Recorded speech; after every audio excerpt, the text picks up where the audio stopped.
po tayo ngayon para mag-conduct ng rescue operation sa isang victim ni Mejia.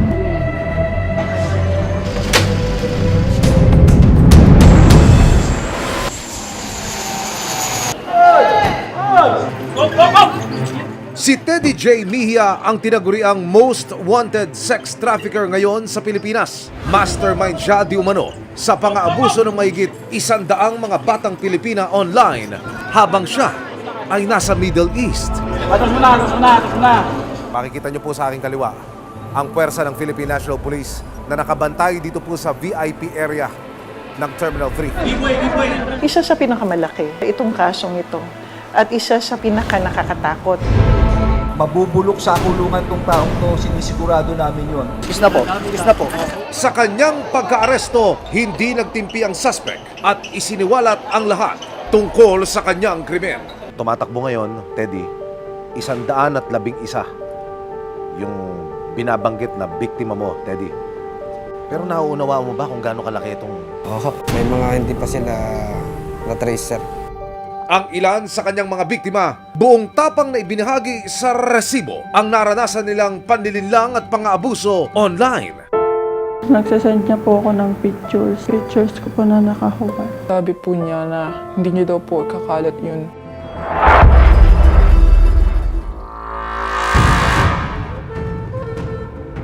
Ang Pilipinas ang itinuturing na epicenter o hotspot ng online sexual abuse and exploitation of children o SAIC.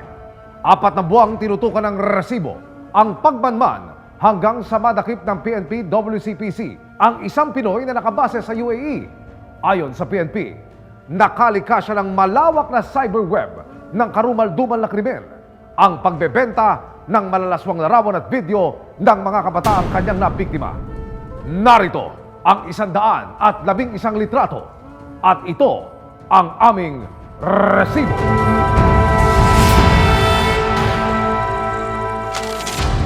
Ang tanggapan ng Women and Children Protection Center ng Philippine National Police ang unang nakatanggap ng report tungkol sa isang makalay na online channel. Meron kaming natanggap na complaint regarding daw sa isang channel na nagpapalabas ng mga malalaswang picture ng mga bata. At ito ay binebenta online.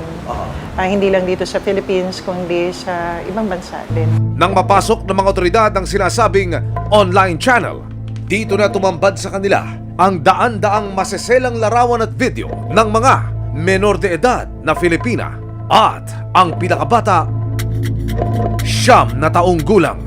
More than 100 ang bata na biktima. Doon pa lang sa unang channel na nakita namin. 3 channels ang meron siya. At sa bawat channel, 30,000 ang kanyang mga subscribers. Paano mag-operate itong grupo na ito? Yung bata na parating na sa internet ay kinakausap nila at nag-assume sila na sila ay kasing edad din ng bata. I-groom nila, kakaibiganin nila, and then they will offer yung mga load sa cellphone para bigyan siya ng pictures. Sa patuloy na pag-iimbestiga ng mga otoridad sa itinuturing nilang pinakamalaking kaso ng online sexual exploitation of children o SAIC sa bansa, nadiskubre din nila ang lantarang panlilinlang di umano ng suspect sa mga menor de edad. Pag nabigyan na siya ng pictures, i-crop nila yung pictures na magmumukhang yung bata ay nakahubad. Pagka gano'n na, kakausapin nila yung bata at iba-blackmail na nila. Ang sasabihin nila, ipopost nila itong mga pictures na ito at kailangan sumunod yung bata. At sa ilang pagkakataon, Pinagagawa ng tao is for the child to go doon sa isang place na may naghihintay sa kanya na lalaki. Merong physical abuse or rape na mangyayari sa bata. At usually, itong nangyayaring ito ay i-video pa nila or la-live stream nila. At ito yung binebenta nila online. Meron talagang reason for us to arrest. We will get him. We will give justice doon sa mga bata na kanyang mga naging biktima. nga ba nabuo ng most wanted sex trafficker sa bansa na si Teddy Mejia ang kanyang plataforma ng online sexual abuse and exploitation ng mga kabataan? Narito po ang tinatawag ng Philippine National Police na matrix ng madilim na mundong kanyang ginawa. Bumuo siya ng isang online group na may iba't ibang level of subscription. Habang pataas ng pataas ang bayad mo bilang subscriber, palaswa ng palaswa ang na-access na mga litrato at video ng mga kabataan. Pero ang ilan, dahil na rin sa matinding kahirapan, ay kusa na lamang nahuhulog sa malasapot at masalimuot na patibong ni Mejia. Dahil sa nakaalarmang bilang ng mga biktima, nagsagawa ang Philippine National Police Women and Children Protection Center o PNP-WCPC ng magkakasunod na rescue operations. Kasama ang resibo, nagtungo ang mga otoridad sa Region 3 para i-rescue ang isang 16 na taong gulang na naging biktima di umano ng online channels ni Mejia. Itatago namin siya sa pangalang Cherry sa pahintulot ng Municipal Social Welfare and Development Office o MSWDO. Ikinuwento niya sa resibo ang kanyang naging karanasan online. Nakilala ko po siya sa may Facebook. Inad po niya ako. And then, naging magka-close po kami. And then, nanliligaw po siya. Ayoko po. Okay lang daw po sa kanya. Basta magkaibigan lang po kami. Nang makuha na ng suspect ang loob ng dalagita, dito na raw nagsimula ang paghingi ng malalaswang larawan ng kanyang bagong kaibigan. Doon niya po ako inaalok ng pera. Kapalit po nung pictures na nakahubad. 3 beses po. Kada linggo po. Tapos may kasama pong video. Pero mali ang akala ni Cherry na pribado ang pag-uusap nila ng suspect dahil kalaunan inilalako na pala online ang mga sinedyang litrato at video. Pagkatiwalaan ko po Sabi niya na hindi na po niya ikakalat. Gustuhin man daw niyang magsumbong sa kanyang pamilya. Tatakot po ako, baka pagalitan po nila ako. Lalo na po mahirap po hanapin yung nakausap ko po. Kasi sinabi po niya na taga-ibang bansa daw po siya. Hindi na lalayo sa karanasan ni Cherry ang pinagdaan ng bangungot ng 16 na taong gulang na si Isabel. Hindi niya tunay na pangalan. Sa pahintulot ng pamilya ng dalagita, nakausap ng resibo si Isabel. Kwento niya, nakilala rin daw niya ang suspect nang magpadala ito ng friend request sa kanyang social media account nito lang nakaraang taon. Nag-hi lang po siya, tapos kung pwede daw po makipagkaibigan. Pero ang pakikipagkaibigan sa kanya ng lalaki may masama na palang motibo. Noong una po sa Facebook po kami nag-uusap, tapos nung sabi po niya sa akin na hack daw po yung account niya sa Facebook, kaya pinalipat niya po ako sa ibang social media platforms. Tapos doon na po kami nag-usap.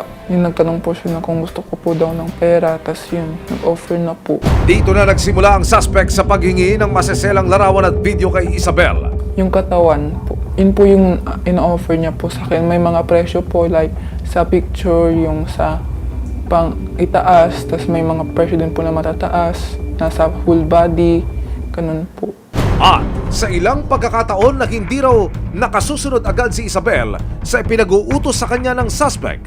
Pinipilit niya po ako, sabi niya mag-send na. Ang alam ko lang po kasi yung mag-send lang ako, tapos yun na po. Sa loob ng halos 3 buwan, hindi na raw mabilang ni Isabel kung ilang maseselang larawan at videos na ang naipadala niya sa suspect. Natatakot po ako nun, pero sabi po niya na hindi niya daw po kakalat yun. Tapos hindi pa rin po nawala yung takot ko, pero naniwala pa rin ako. Labagban sa loob ng dalagita, natanggapin ang alok ng suspect. Ito lang daw ang naisip niyang paraan para masuportahan ang kanyang pag-aaral. Maraming bagay po kasi na kailangan namin sa school, lalo na pag sa mga project na po namin, hindi po ako nakakabili, kaya mababa po yung grado ko. Hindi ko naman po talaga kailangan ng pera, hindi ko po yun magagawa. Malinaw po na tinutumbok ng PNP sa matrix na ito si Teddy Mejia bilang siyang ulo ng criminal syndicate. Meron ng mga araw na itinuturo naman sa ilalim ng kanyang litrato ang mga binabanggit pong mga tauhan ni Mejia na siyang nagpapakalat ng mga pornographic materials na ibinebenta sa publiko. Kung saan-saan lugar, nakasaad din po rito. Hindi lang pala sa Asia, pati ho sa Europa, partikular ang mga bansang Germany, Denmark at France. Pati ho sa Australia, pati pala rito sa Canada at sa Brazil, kabilang ho sa mga bansang itinuturing na maraming parokyano ang grupo ni Mejia.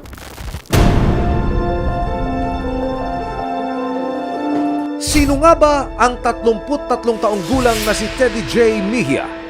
Inilahad ng Philippine National Police Women and Children Protection Center ang pagkatao ng itinuturong mastermind ng malawak na kalakarang ito. Taga Nueva Vizcaya siya. Siya ay nagtatrabaho abroad, o isang OFW, 30 plus years old. Nagbe-maintain siya ng mga channels where children are being abused online. Nung nabuo nyo na, ika nga, na yung diagram, General, ano na ho ang sunod ng mga naging hakbang ng WCPC? We ask for the help from Interpol kasi wala siya dito sa Philippines. And also we ask our partners, our counterpart. For this case, ang hininga namin ng tulong is UAE. And then they give us information kung nasaan ang ating suspect.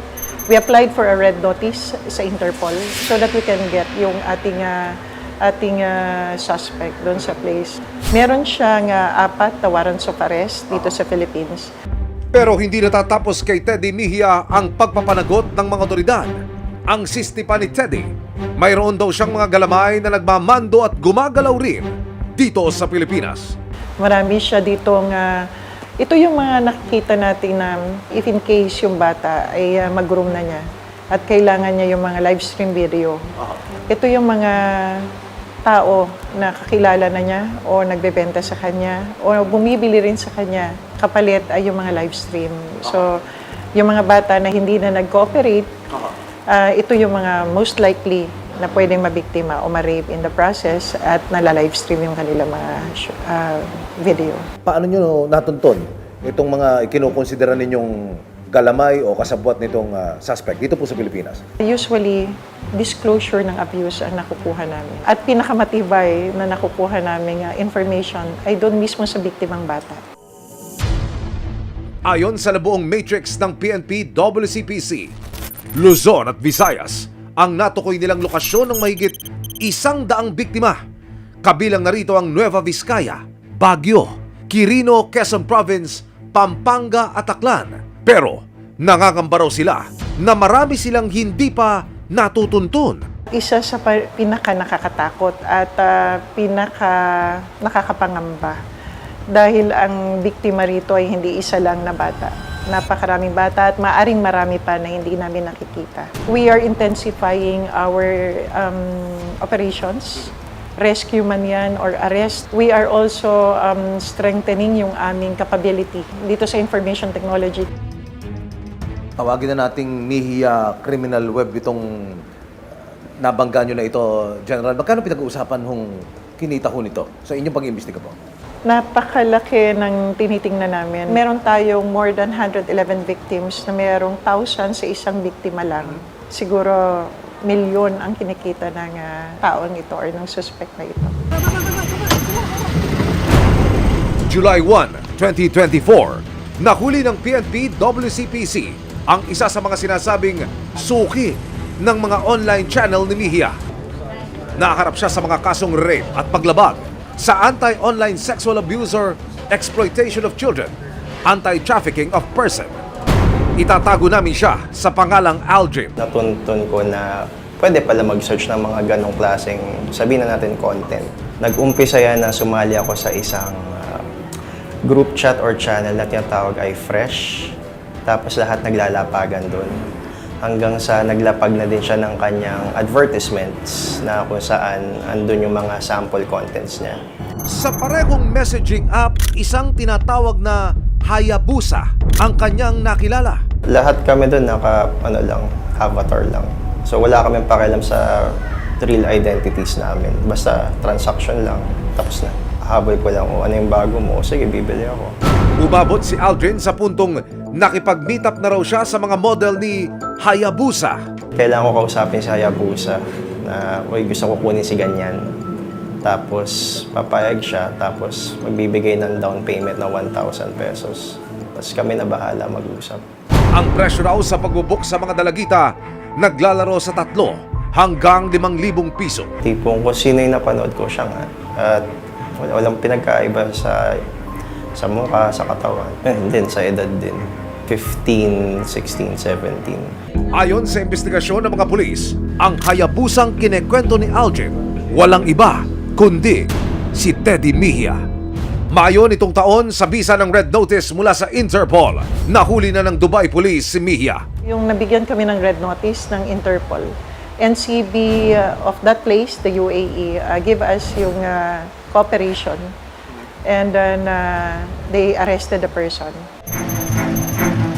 Matapos ang mabusising koordinasyon sa mga otoridad ng Dubai, ikinasana ng ahensya ang pag-uwi ng most wanted sex trafficker sa bansa.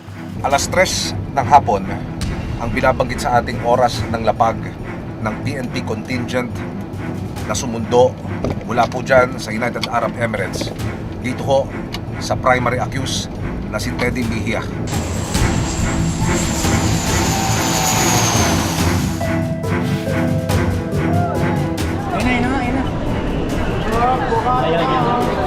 Maya-maya pa, dumating na si Teddy Mejia.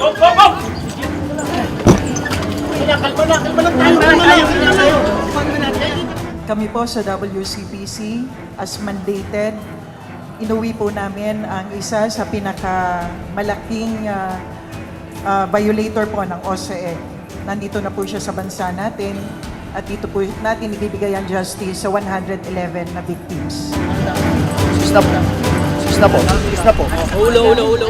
Ang isda raw nahuhuli sa bibig, kaya sa pambihirang pagkakataon, sa bibig mismo ng nasukol na si Mejia manggagaling ang mga nakaririmarim na kwento ng pang-abuso at eksploitasyon na idinulot niya sa mahigit 100 kabataan na kanyang biniktima. Isa ba itong paghuhugas kamay o bukas sa loob na pag-amin at pangungumpisal? Paano ka nagsimula sa ganyang klase ng pagkakakitaan? Na nagbabasa-basa lang po ako dati. Sabi ko, subukan ko din. Doon na po ako nawili. Aha. Kumikita ng pera. Anong taong ka nagsimula niyan? Last year lang, sir. March, ang alam ko, sir, maalala ko. Doon, nagsimula ka sa ganun lang, kamo, kukuha ka lang ng picture, lalagay mo rin sa kumbaga, very basic. Oh, Bibili po ako sa babae ng picture niya ng ganito, nakababad po siya. okay. Then ako naman po, ibebenta ko po lang kaalam-alam yung babae. Imahe lang po muna yun. Then pag gusto niya magbenta ng sex video niya, kung gusto niya ho, bibilihin ko ho. Aha. Sino yung kapareha niya ron? Minsan ako yung nagre-reto ng lalaki, minsan siya po yung naghahanap ng lalaki. Halimbawa, meron ng pares, may nabuo ng pares. Yung video ho, bibilin ko po. Ngayon, ibebenta ko din po ulit. Kadalasan, anong edad nito mga bata na ito? Nito mga babae na ito na ginagawa mong talent? 13 to 16 years old po, sir. 13 to 16 years old. So ito'y puro menor de edad ito. Inamin din ni Mejia kung paano siya nagkukubli sa likod ng mga peking pagkakakilanlano identity para kaibiganin ang mga inosenteng bata online. Minsan ba humantong din na ikaw mismo dinadaya mo yung sarili mo? Hindi ikaw nagpapakilalang ikaw at ninanakaw mo yung identity ng iba? Aha. Paano yun? Paano mo ginagawa yun? Gumagamit pa ako ng ibang litrato, gagawa ng Facebook account para makipag-usap po sa kanila. Aha. Doon ko po sila pinakausap ng ganito, ganyan, bibili ako sa'yo ng ganito, Aha. babayaran kita. Aha. Ayun ha, doon na po nangyayari yung transaction. Teddy, paano ka kumukuha ng sabihin na nating kliyente? Kumbaga, ano yung number 1 requirement? Madada yung lalaki, dapat ganun, sir. Aha. Palakwento Aha. sa chat. Aha. May itsura yung profile. Ako kasi tamang ad lang din kasi ako sa Facebook, sir. Kung tamang alok din. Aha. Kung sino yung papayag, doon po ako. Ayon pa kay Mejia, hindi lang daw mahigit 100 ang kanyang mga nabiktima. Tumatakbo ngayon, Teddy, 111 yung binabanggit na biktima mo, Teddy. Ito ba ay sapat ang bilang, kapos, o sobra pa? Sa'yo naman galing mismo. Sa investigasyon nila, Aha. tama ko. Ganun karami. Apa. May mga hindi pa sila na-trace, sir. Ikaw ngayon nahaharap sa mabigat na kaso. Anong masasabi mo, Teddy? Nagsisisi na ho ako sa mga nabiktima ko. Sorry. Ito ako ngayon. Pagdudusahan ko yung ginawa ko. Sa ngayon, nasa pangangalaga ng kanilang Municipal Social Welfare Development Office ang mga batang na-rescue ng PNP WCPC. Sa pagdaan nila sa nararapat na intervention at healing process, bit-bit nila ang mga napulot na aral. Gusto ko lang po na makulong siya. Maramdaman niya po yung sakit na naramdaman po namin ngayon. Ngayon, mahirap man pong mag-move on sa nangyari sa akin, pero unti-unti naman po ako nag-heal. Gusto ko pong makapagtapos ng pag-aaral para balang araw is maging successful po ako. Natutunan ko po na huwag po agad-agad nagtitiwala sa ibang tao na hindi ko pa po kilala. Promise ko po na hindi na po yun mauulit. Promise ko rin po na magtatapos po ako ng pag-aaral para sa pamilya ko po. Sa pagpupunyag ng ganitong kalakaran, mas matinding pag-iingat ang kailangan para maprotektahan ng mga kabataan laban sa eksploitasyon na laging nakaamba sa paggamit ng abot kamay na teknolohiya. Magkublima ng mga mapanamantala sa likod ng kanilang mga gawa-gawang pagkakakilanlan, mananatiling nakabantay ang mga alagad ng batas, maging ang resibo para ilantad at buwagin ang sistematikong paraan nila ng pang-aabuso.